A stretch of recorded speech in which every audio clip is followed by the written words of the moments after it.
What is up out the mud? It's your girl Monica here to give you an update. I tried to make soap for the first time and it was a humongous fail, like big time. Like I woke up the next morning to a glob of, I don't even know what this stuff is. It's like, I'm afraid I might have to wear a hazmat suit cleaning it up because you know what? It just did not go as well as I thought it was going to go.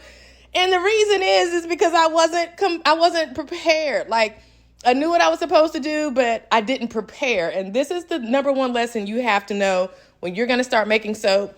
Don't be rushed. Don't come up with your own recipe, number one, which is what I ended up doing. Don't rush. If you have a lot going on in your life, get all of that cleared out so that you can focus. And that was my big, huge mistake. As many of you know, I have a real estate business and I have an online business. And both of those businesses were kind of like requiring me to focus on them for the last several days, couple of weeks. And I'm so thankful for that. Don't get me wrong.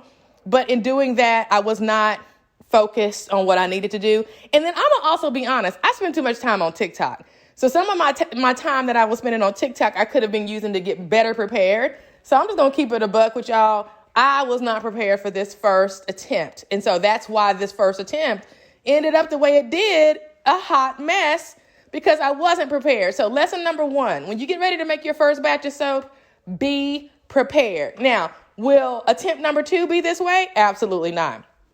Absolutely not. I'm going to be much more prepared. I'm going to zone in on my calculator, my soap calculator, to really figure out what exactly I need to do. Even when I was making notes, right, as I was doing the first attempt at making my first batch, my notes were all over the place. And you absolutely need a notepad when you're making your soap so you can make little, notes on what you did so that you know exactly what happened. And when you get your final product, why it ended up like it did.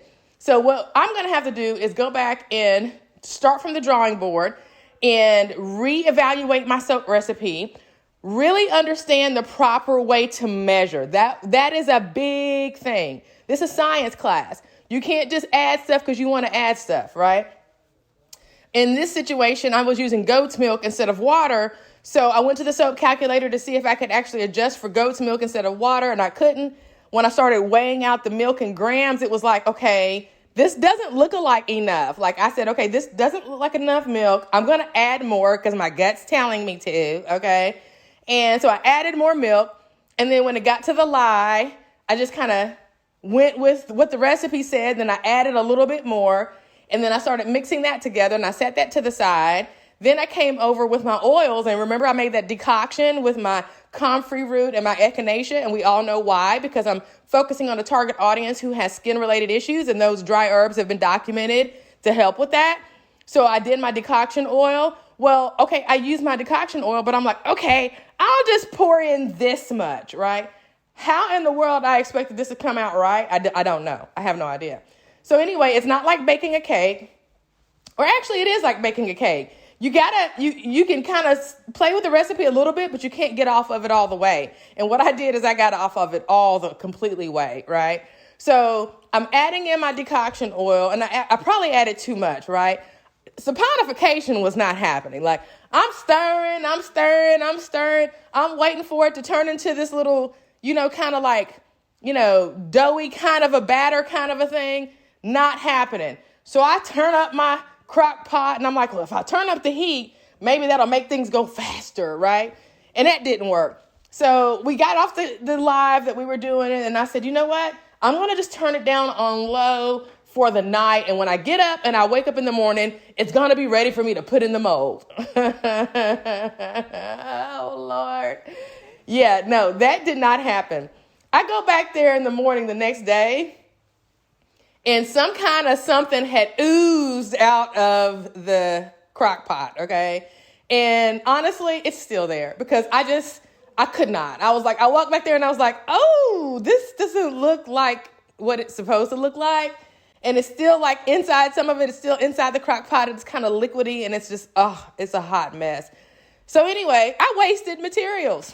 And that stuff wasn't cheap. Remember, I spent $31 on a gallon of goat's milk, had to drive an hour and a half to go get it. I don't know how much the essential oils were. or the herbs. I didn't use, no, I take that back. I did not use any of my essential oils, thank God, okay? But I did use the dry herbs, and those weren't cheap, right? And then not to mention the half a thing of grapeseed oil, which wasn't cheap either. So here's my lesson to you.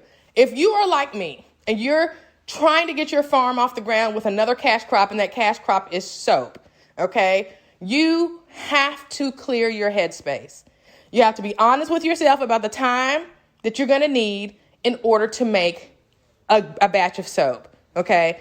You cannot ignore the lessons that you have learned up until making that first batch. I threw my soap calculator recipe to the curb.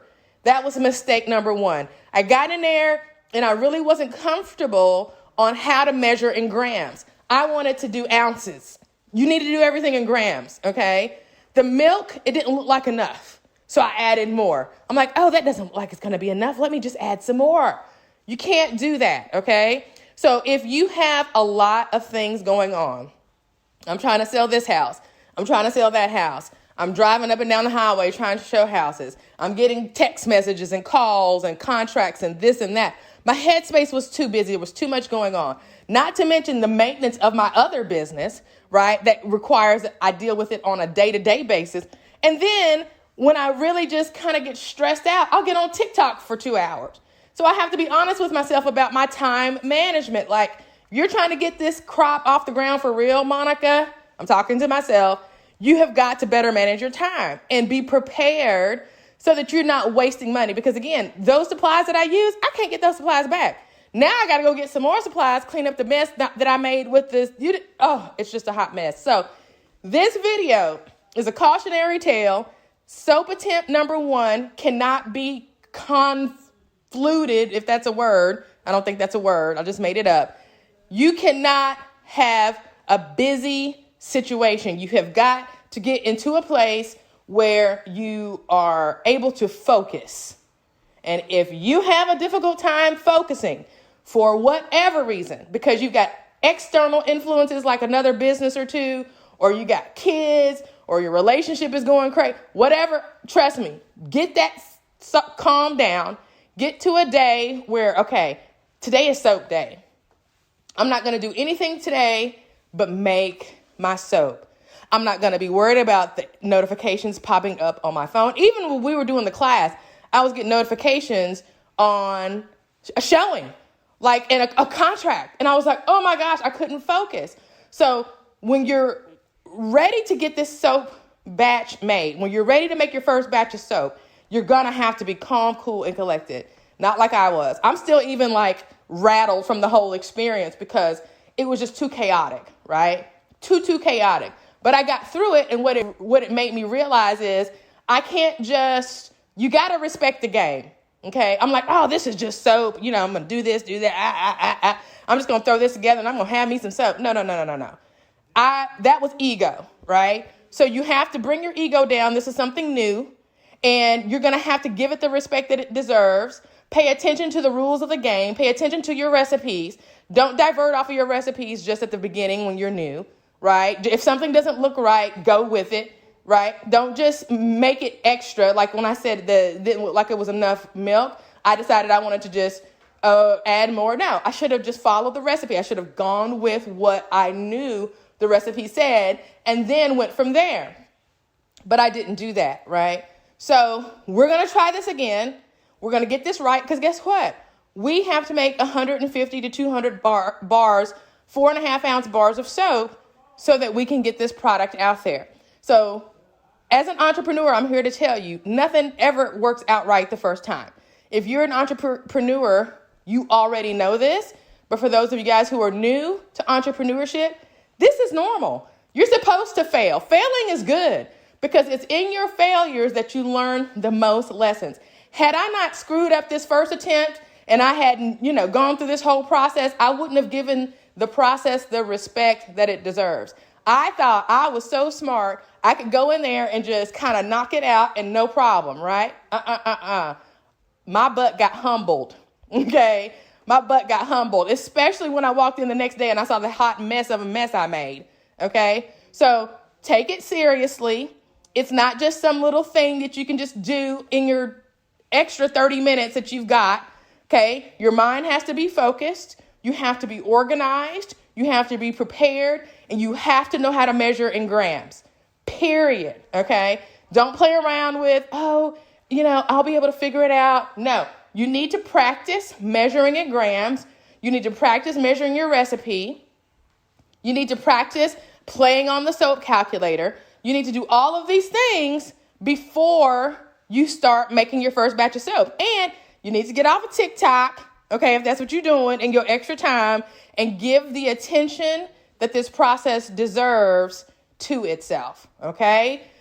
Whew, that was a lot. That was like a therapy session, okay? Because I was basically talking to myself, right? So hopefully this helps you guys. I can't wait to see you on the next video where we're actually doing it and we do it right. So stay tuned for that. But until then, get busy doing what you need to do to start your farm from where you are. The farm meet and greet is coming up. We got a grant that's coming up. I hope you guys have watched the replay from the last farm meet and greet. Remember, last day of every month, completely free. Check out the link in bio to register. And even if you can't make it live, as long as you're registered, you can watch the replay. I'll talk to you later. See you soon.